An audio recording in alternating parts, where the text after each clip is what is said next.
पांढरे केस एकदा झाले की ते पुन्हा नैसर्गिकरित्या काळे होऊ शकतात का आणि त्यासाठी खरा उपाय नेमका काय आहे हे जाणून घेण्यासाठी हा व्हिडिओ शेवटपर्यंत नक्की पहा। जर तुमचे केस खूप जास्त पांढरे झाले असतील, अनेक वर्षांपासून केस पांढरे असतील, तर ते पूर्णपणे नैसर्गिक काळे होणं खूप कठीण असतं, म्हणजे इनफॅक्ट शक्य नसतं। कारण एकदा मेलॅनिन तयार करणाऱ्या पेशींचं काम मोठ्या प्रमाणात कमी झालं की त्या पुन्हा पूर्वीसारख्या काम करतील याची खात्री नसते। आता अनेक जण विचारतात की एखादा पांढरा केस असेल आणि तो जर आपण असा काढला तर त्याच्यामुळे आजूबाजूचे केस पांढरे होतात का? तर त्याचं उत्तर आहे नाही। एक केस काढल्यामुळे बाकीचे केस पांढरे होत नाहीत। आता महत्त्वाचा प्रश्न, जर कमी प्रमाणात केस पांढरे झाले असतील तर आपण काय करू शकतो?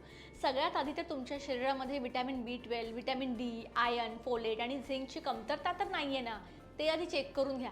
काही लोकांमध्ये या कमतरता भरून निघाल्यानंतर पुढे येणाऱ्या केसांची सुधारणा ऑटोमॅटिक दिसू लागते। तुमच्या आहारात प्रोटीन पुरेसं असणं खूप गरजेचं आहे। त्यासाठी अंडी, डाळी, कडधान्य, दूध, दही, पनीर यांचा समावेश करा।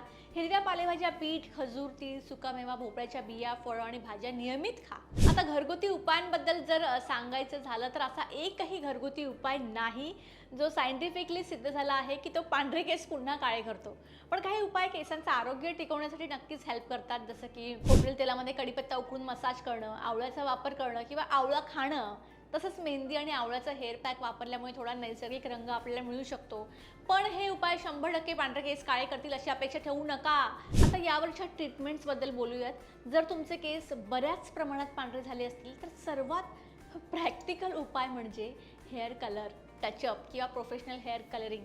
हे सोडून तुमच्याकडे ऑप्शनच नाही आहे। इथे ही गोष्ट तुम्हाला मान्य करावीच लागेल। व्हिडिओ इन्फॉर्मेटिव्ह वाटला असेल तर लाईक करा, शेअर करा आणि चॅनलला सबस्क्राईब करायला विसरू नका।